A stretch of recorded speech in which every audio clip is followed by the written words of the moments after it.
नमस्कार दोस्तों, पहलवान गुरुदीन ग्रुप ऑफ कॉलेज के यूट्यूब चैनल में आपका स्वागत है। मैं रामलाल रैकवार, प्रवक्ता राजनीति विज्ञान, पहलवान गुरुदीन विधि महाविद्यालय पनारी ललितपुर। आज हम अरस्तू के अनुसार जो सरकारों का वर्गीकरण किया गया है उसमें जो प्रमुख सरकार लोकतंत्र या प्रजातंत्र पर चर्चा करेंगे। लोकतंत्र शब्द अंग्रेजी के डेमोक्रेसी शब्द का हिंदी पर्याय है। डेमोक्रेसी शब्द ग्रीक के दो शब्दों से मिलकर बना है, डेमोस और क्रेसिया, जिसमें डेमोस का अर्थ है जनता और क्रेसिया का अर्थ है सरकार। इस प्रकार डेमोक्रेसी शब्द का शाब्दिक अर्थ जनता की सरकार। दूसरे शब्दों में हम कह सकते हैं कि यह वह सरकार है जिसमें सर्वोच्च सत्ता जनता के हाथों में निहित होती है। लोकतंत्र की परिभाषा देते हुए सीले ने कहा है कि लोकतंत्र सरकार वह सरकार है जिसमें प्रत्येक व्यक्ति का शासन में भाग होता है। इसी प्रकार अब्राहम लिंकन ने लोकतंत्र की परिभाषा में कहा है कि लोकतंत्र जनता के लिए तथा जनता के द्वारा किए जाने वाला शासन है। जॉनसन के शब्दों में प्रजातंत्र शासन का वह स्वरूप है जिसमें प्रभुसत्ता सामूहिक रूप से जनता में निहित होती है। इसी प्रकार प्रोफेसर लास्की ने अपनी परिभाषा में कहा है कि लोकतंत्र वह शासन है जिसमें लोगों को ऐसी सरकार बनाने का अवसर दिया जाता है जिसके अधीन वे रहते हैं और जिनके कानून सबके ऊपर समान रूप से लागू होते हैं। लोकतंत्र के भेद। लोकतंत्र के दो प्रमुख भेद हैं। पहला प्रत्यक्ष लोकतंत्र, दूसरा अप्रत्यक्ष लोकतंत्र। प्रत्यक्ष लोकतंत्र डायरेक्ट डेमोक्रेसी। प्रत्यक्ष लोकतंत्र शासन का वह रूप है जहां संपूर्ण जनता स्वयं शासन का संचालन करती है। दूसरा जो इसका रूप है अप्रत्यक्ष प्रजातंत्र, इनडायरेक्ट डेमोक्रेसी। अप्रत्यक्ष अथवा प्रतिनिधात्मक प्रजातंत्र वह है जहां जनता अपने प्रतिनिधियों के माध्यम से शासन करती है। अगला टॉपिक इसी में प्रजातंत्र या लोकतंत्र की विशेषताएं। पहली विशेषता, राज्य की सर्वोच्च सत्ता जनता के हाथों में होती है। इसकी जो लोकतंत्र की जो विशेषता है कि इसमें जो राज्य की जो सर्वोच्च सत्ता है वो जनता के हाथों में रहती है। प्रजातंत्र शासन की सर्वप्रथम विशेषता यह है कि राज्य के शासन की शक्ति किसी वर्ग विशेष में निहित न होकर संपूर्ण जन समाज के सदस्यों में निहित होती है। अर्थात प्रजातांत्रिक व्यवस्था में जनता की सरकार होती है और जनता के द्वारा चुने गए प्रतिनिधियों के द्वारा ही शासन का संचालन किया जाता है। प्रजातंत्र की दूसरी विशेषता, सरकार का उद्देश्य सार्वजनिक हितों की रक्षा करना होता है। इस शासन में जनता के लिए किया गया शासन होता है। जनता के लिए शासन का तात्पर्य यह है कि सरकार जनता के हित की दृष्टि से शासन करती है।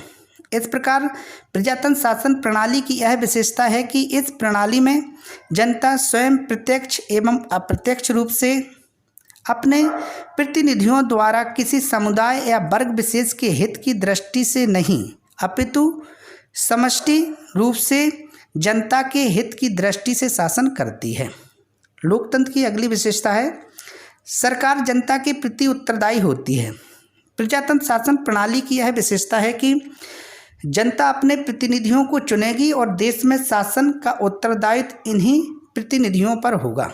यदि ये प्रतिनिधि जनता के हितों की रक्षा नहीं कर पाते तो जनता अपने मताधिकार द्वारा शासन में परिवर्तन कर सकती है। अगली विशेषता में कहा गया है कि बहुमत का शासन।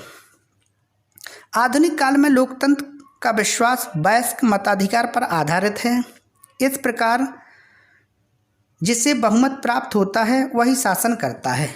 जनता के शासन का एकमात्र व्यवहारिक मार्ग बहुमत का ही शासन है। लोकतंत्र के गुण। पहला गुण है लोकतंत्र का, यह जनता पर आधारित है। समानता लोकतंत्र की आधारशिला है। लोकतंत्र की दृष्टि से सब लोग समान हैं वह किसी में अंतर नहीं मानता। सिद्धांततः लोकतंत्र में समस्त नागरिकों को अपने विकास का अनुकूल अवसर प्राप्त होता है। सब लोगों को सरकार के कार्य में भाग लेने का समान अवसर मिलता है। सच्चा लोकतंत्र किसी भी प्रकार की असमानता का समर्थन नहीं करता तथा पक्षपात की भावना के ऊपर होता है। दूसरा गुण है, यह देशभक्ति की भावना का उदय करता है। लोकतंत्र देशभक्ति की भावना का उदय करता है। लोकतंत्र जनता के लिए जनता द्वारा किया जाने वाला शासन होता है। इसमें जनता यह समझती है कि सरकार उनकी अपनी है, अतएव उन्हें देश के प्रति लगाव रहता है। अगला जो लोकतंत्र का गुण है, समस्त जनता का विकास होता है। लोकतंत्र की एक प्रमुख विशेषता यह है कि इसमें सारी जनता का विकास होता है।